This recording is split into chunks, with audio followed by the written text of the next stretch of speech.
यह काफी पुरानी कहानी है। प्राचीन युग में भारत में जनक नाम के एक मशहूर राजा हुए थे। यह उन्हीं की कहानी है। उनका सीधा परिचय दिया जाए तो वे भारत के लोकप्रिय ग्रंथ रामायण की नायिका सीता के पिता थे। वे शुरू से धर्म के बहुत बड़े खोजी थे, सो दिन दिन भर दरबार में धर्म चर्चा आयोजित किया करते थे। एक रात उन्होंने बड़ा ही विचित्र सपना देखा। उन्होंने देखा कि एक शक्तिशाली राजा ने उनके राज्य पे हमला कर दिया और पूरा राज्य तहस नहस कर दिया। यहां तक कि उन्हें जान बचाने हेतु दूर जंगलों में भाग जाना पड़ा। अब अकेली जान, घना जंगल, युद्ध और भाग दौड़ की थकान, हार की मायूसी और उस पर भूख, अब इस घने जंगल में मिले क्या? कई दिन इस तरह बिताने के बाद एक दिन उनके हाल पे तरस खाकर एक राहगीर ने उन्हें एक रोटी दी। अभी वे एक पेड़ के नीचे बैठकर रोटी खाने को ही थे कि एक विशाल कौआ झपट्टा मार रोटी ले उड़ा। यह देख जनक चीख पड़े और चीखते ही उनकी नींद उड़ गई। नींद उड़ते ही उन्होंने अपने को अपने ही राजमहल के बिस्तर पर पसीने से लथपथ पाया। यह देख जनक विचार शून्य हो गए। चूंकि वे धार्मिक चिंतन के व्यक्ति थे, सो उनके सोच की सुई यहां अटक गई कि सपना देख रहा था तब मैं पड़ा तो अपने बिस्तर पर ही था, लेकिन मन पूरी तरह जंगलों में भटक गया था। दौड़ा भागी हुई ही थी, कौआ रोटी ले ही उड़ा था, मैं चीखा भी था और पसीने से लथपथ भी हुआ ही था। सवाल यह कि उस समय पुरता सत्य क्या था? मैं बिस्तर पर लेटा था, वह सत्य था, या मैं युद्ध हार के जंगलों में भटक रहा था, वह सत्य था? अब सवाल तो जायज था, परंतु इसका उत्तर क्या?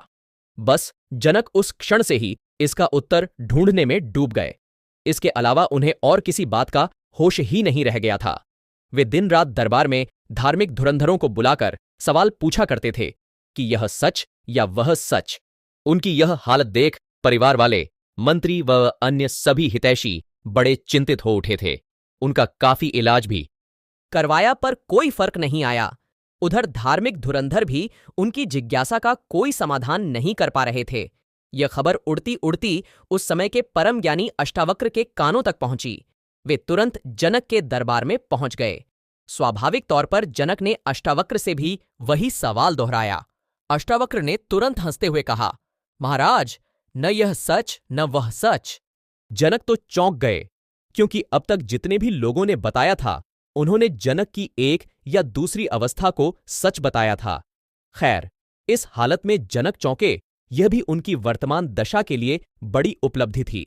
उधर अष्टावक्र ने अपनी बात विस्तार से समझाते हुए जनक से कहा, देखो, जब सपना देख रहे थे तब भी तुम पड़े तो अपने राजमहल में ही थे, अर्थात उस समय तुम्हारा जंगलों में भटकना गलत हो ही गया।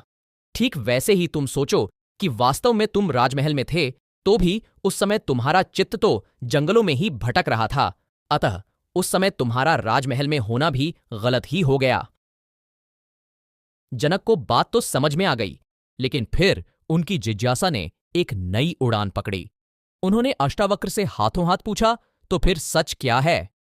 अष्टावक्र बोले, सत्य तुम्हारा दृष्टा है जो यह दोनों घटना देख रहा था। उसे इन दोनों में से किसी से कोई मतलब नहीं था।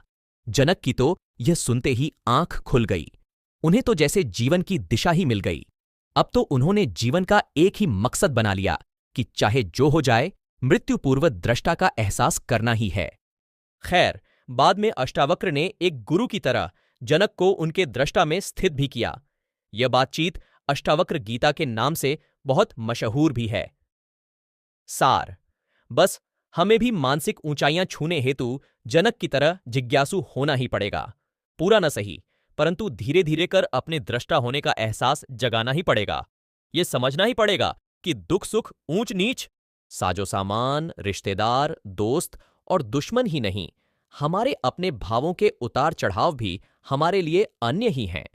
हम तो उन सबको सिर्फ देखने वाले हैं, हम उनमें से कुछ नहीं। इसलिए वास्तविकता तो यह है कि अंदर बाहर की ऐसी कोई घटना नहीं जो हमें प्रभावित कर सके।